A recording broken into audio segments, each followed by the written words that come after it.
Press club अध्यक्ष रविंद्र सिंह जी का अभिनंदन।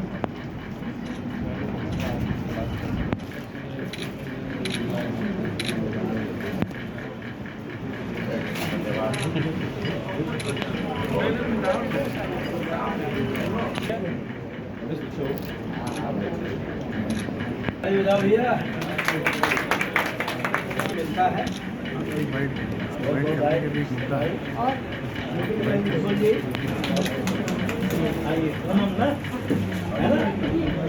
तो याद है ना, तो बहुत कम आपकी याद आता है।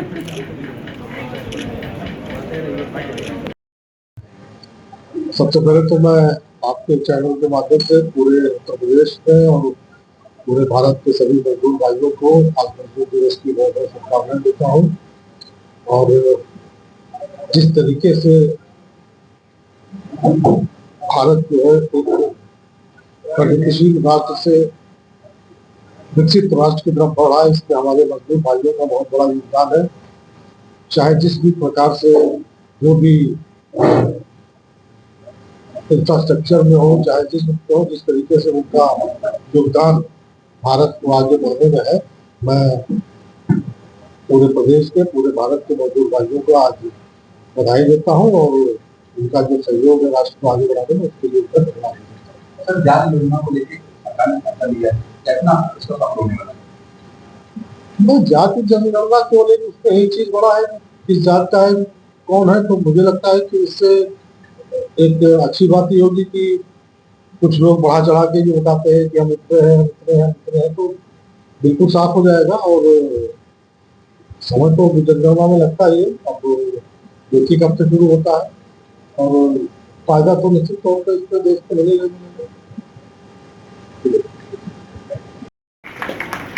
इसी क्रम में मैं चाहूंगा कि यूपी प्रेस क्लब के अध्यक्ष आदरणीय रविंद्र सिंह जी माननीय मंत्री जी का स्वागत करें, उनके भेंट कर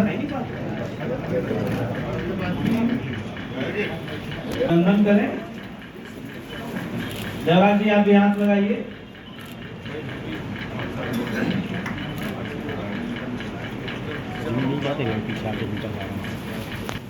मैं मंत्री का स्वागत करता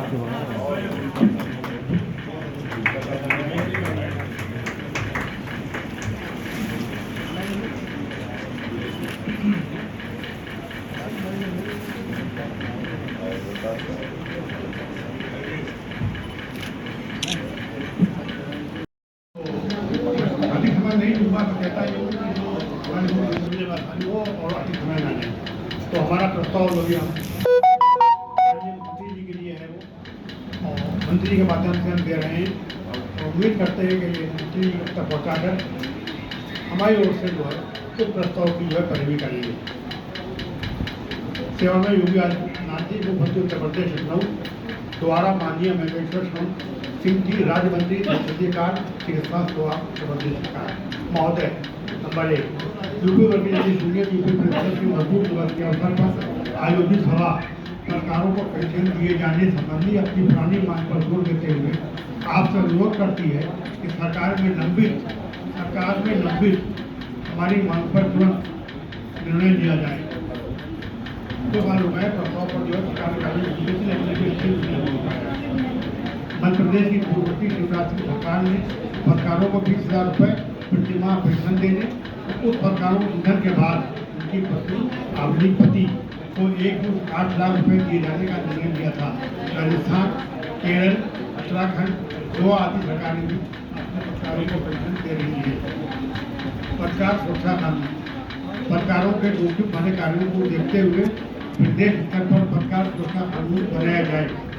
इसके अलावा सभी अखबार कर्मियों का, जिनमें मीडिया जगत के गैर पत्रकार जानकारी भी शामिल हैं, उनका 10 लाख रुपये का सुरक्षा बीमा दिया जाए। 3, पत्रकारों को उत्पीड़न एवं उनकी अन्य शिकायतों पर विचार कर सरकार को अपनी संस्तुति देने के लिए राजनाथ सिंह सरकार द्वारा गठित पत्रकार बंधु की तरह राज्य स्तर पर त्रिपक्षीय समिति गठित की जाए। इस समिति में पत्रकारों के अलावा सूचना और गृह विभाग के कमेटी बनाई थी है। उसके बाद कमेटी खत्म हो गई तो कहते हैं वो कमेटी किसी भी रूप में जो है पीजीआई का लाभ। सरकार द्वारा पीजीआई पत्रकारों को मुफ्त चिकित्सा सुविधा केवल राज घोटाले पर माता प्राप्त पत्रकारों को ही प्रदान की गई है।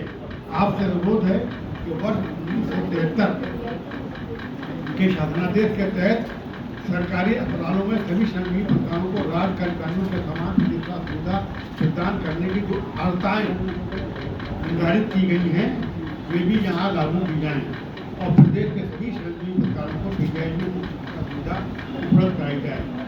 पीजीआई में मुफ्त चिकित्सा सुविधा अस्पताल में दाखिल होने वाले पत्रकारों को ही मिलती है। इसका लाभ आउटडोर में नहीं दिया जाता है, जाके ये लाभ जो है आउटडोर में नहीं दिया। प्रक्रिया अभी जो है प्रक्रिया बहुत ही जटिल है अभी रहा है। वर्तमान व्यवस्था में सूचना विभाग पीजीआई को वहाँ जमा धनराशि खत्म होने के बाद पिछले मरीजों के बिलों के मुख्य चिकित्सा अधिकारी के सत्यापन के बाद भुगतान करता है। यही नहीं, पीजीआई के कार्यपत्र में धन न होने की स्थिति में पत्रकारों के परिवारों से एडवांस धनराशि जमा करा ली जाती है, जो वापस मिलने में बहुत कठिनाई होती है। हमारा सुझाव है कि पत्रकारों के इलाज के लिए पीजीआई में 1 करोड़ रुपए की स्थायी फंड होना चाहिए। यदि ये फंड 50 लाख रुपए से नीचे रह जाए, सूचना विभाग को उसकी तुरंत प्रतिपूर्ति करना चाहिए।